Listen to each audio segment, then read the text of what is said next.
اس video میں ہم اردو کے عام متفرق سوالات و جوابات کے بارے میں پڑھیں گے جو کہ اکثر اوقات امتحانوں میں آتے رہتے ہیں۔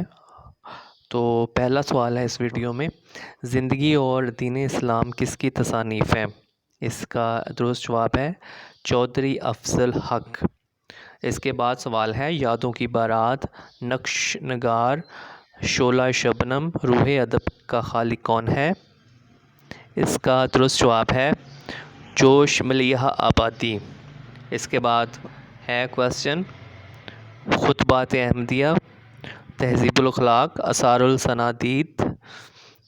یہاں پر آثار السنادید لکھا ہے بلکہ یہ جو ٹھیک لفظ ہے وہ ہے آثار السنادید، تاریخ سرکشی، بجنور، تبیین الکلام، رسالہ اسباب بغاوت ہند اور رسالہ احکام و بعام اہل کتاب کس کا خالق کون ہے؟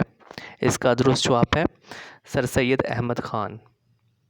اس کے بعد ہے، اردو کی آخری کتاب اور رانی کیتکی کا خالق کون ہے؟ اردو کی آخری کتاب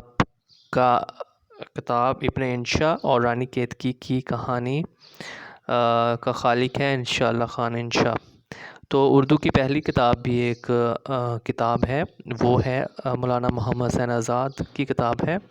آب حیات نیرنگ خیال اردو کی پہلی کتاب، یہ اگلا سوال بھی یہی آ گیا ہے، آب حیات نیرنگ خیال اردو کی پہلی کتاب کے خالق کون ہیں؟ محمد حسین آزاد۔ اس کے بعد اس ویڈیو کا آخری کویسچن ہے، علی پور کا ایلی، لبیک، الکھ نگری، غبارے اور تلاش کا خالق کون ہے؟ اس کا درست جواب ہے ممتاز مفتی۔ اس ویڈیو میں اتنا ہی۔ مزید ویڈیوز دیکھنے اور سننے کے لیے اس چینل کو سبسکرائب کریں۔ Thank you.